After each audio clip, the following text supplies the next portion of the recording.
Mobile से खींचे हुए फ़ोटो से आपको चालान निर्गत हुआ है तो आप बेशक उसकी लिखित शिकायत पुलिस अधीक्षक कार्यालय में कर सकते हैं और उसको हम लोग एड्रेस करेंगे। हमेशा अपने बॉडी वॉर्न कैमरा को ऑन रखना है ताकि जमा कर चुके हैं फिर भी इसके बाद भी इसके बाद भी उनका लाइसेंस सस्पेंड हो सकता है। ये प्रावधान है एमपी एक्ट में, उसी के तहत हम। आप देख रहे हैं एमए न्यूज। नमस्कार, मैं नीरज। एमए न्यूज में स्वागत है। पटना यातायात पुलिस द्वारा पटना जिला की यातायात व्यवस्था को सुदृढ़ करने हेतु की जारी है कार्रवाई। पटना यातायात पुलिस का नवीन लोगों किया गया जारी रंग सफेद व नीला।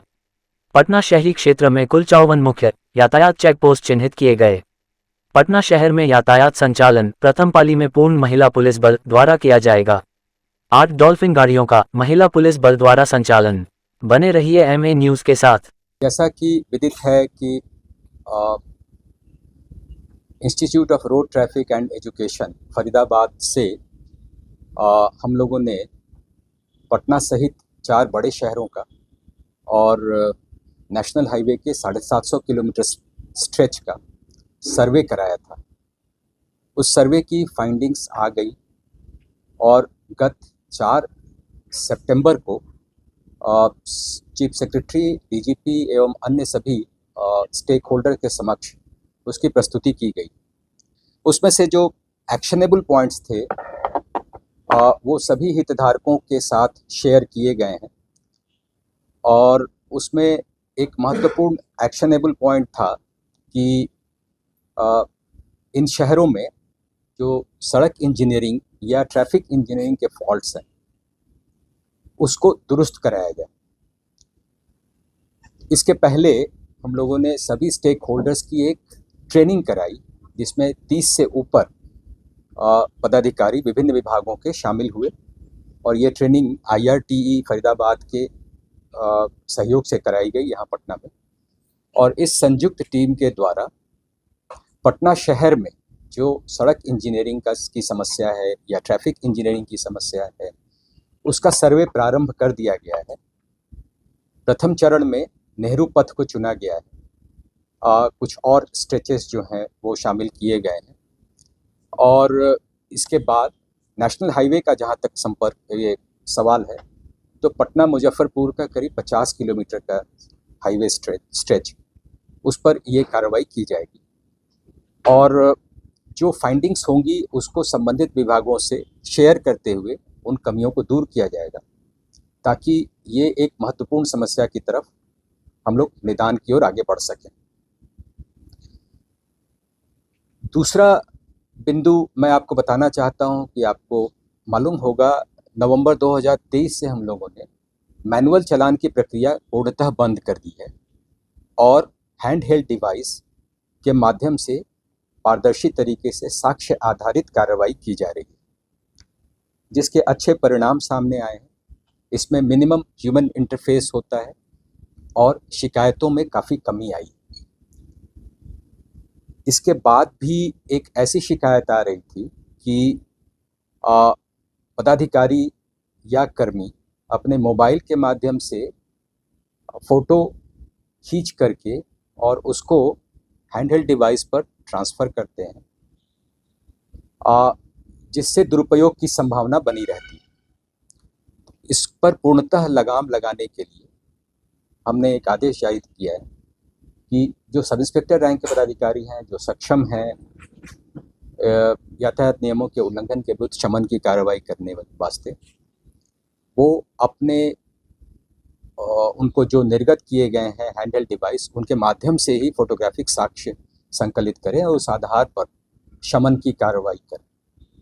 इसमें ये जो इस आधारित शमन की कार्रवाई होती है उसमें फोटोग्राफ पर अक्षांश देशांतर, तिथि और समय तीनों की का फाइन आता है जिसमें ये तीनों स्टैंपिंग नहीं है तो आप उसकी शिकायत संबंधित पुलिस अधीक्षक से कर सकते हैं।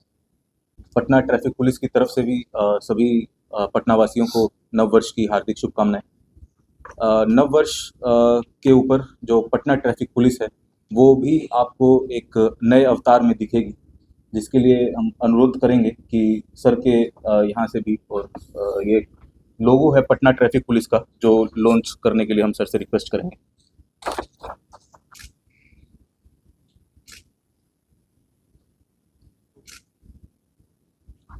पटना ट्रैफिक पुलिस का जो नया अवतार है उसके अंदर भी कुछ बदलाव लाने के लिए प्रयासरत हैं, जिसके अंदर दूसरी चीज़ें जैसे जो कलर यूज़ होता था हमारी ट्रैफिक चेक पोस्ट और बैरिकेडिंग का, उसको भी चेंज करके अब सफ़ेद और नीला कर दिया गया है।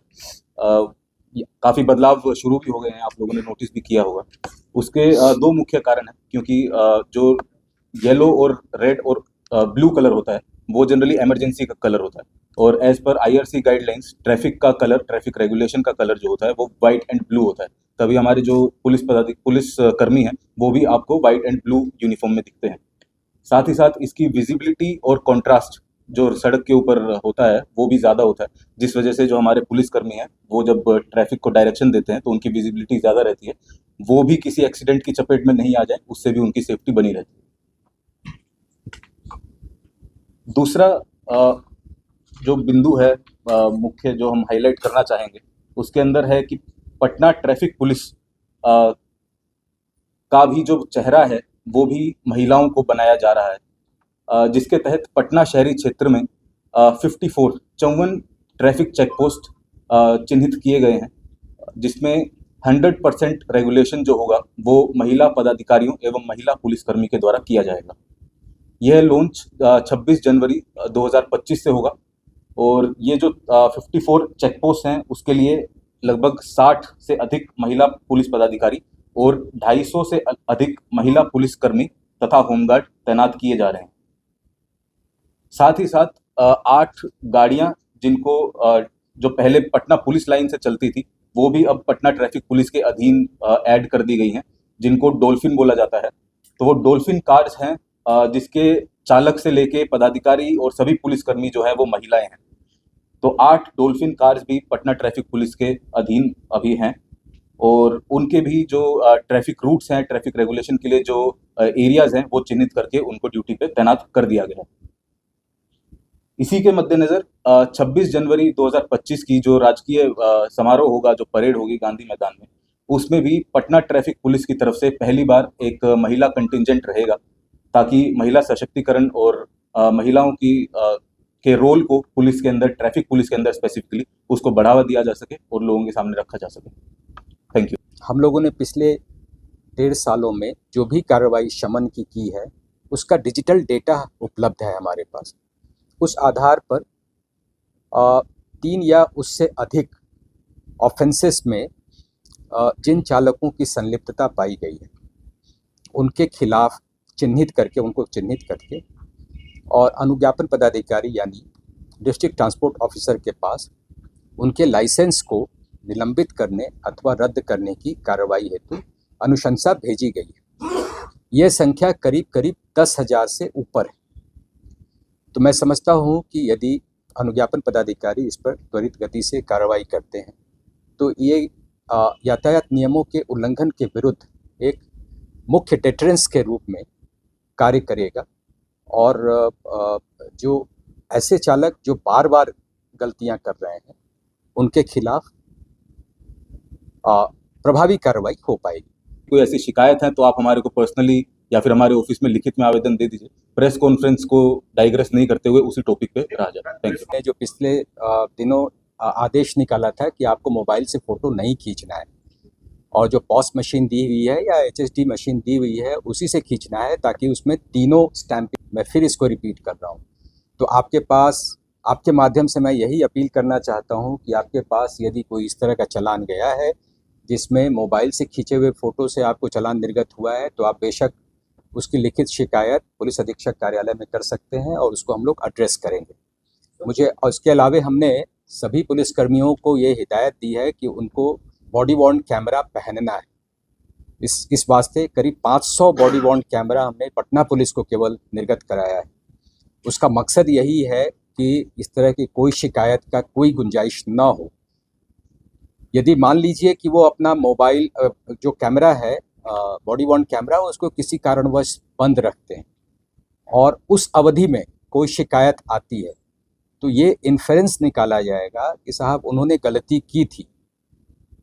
उनको हमेशा अपने बॉडी वॉर्न कैमरा को ऑन रखना है, ताकि न केवल उनका बचाव हो इस तरह के आरोपों से, बल्कि जो पब्लिक है उसका भी हरासमेंट ना हो। ये दोनों पर्पस थे उसमें। और मैं आपके माध्यम से यही बताना चाहता हूँ कि ये 2-3 उपाय ऐसे किए गए हैं जिससे इस तरह की शिकायतों पर इफ़ेक्टिव प्रभावी ढंग से विराम लग सकेगा।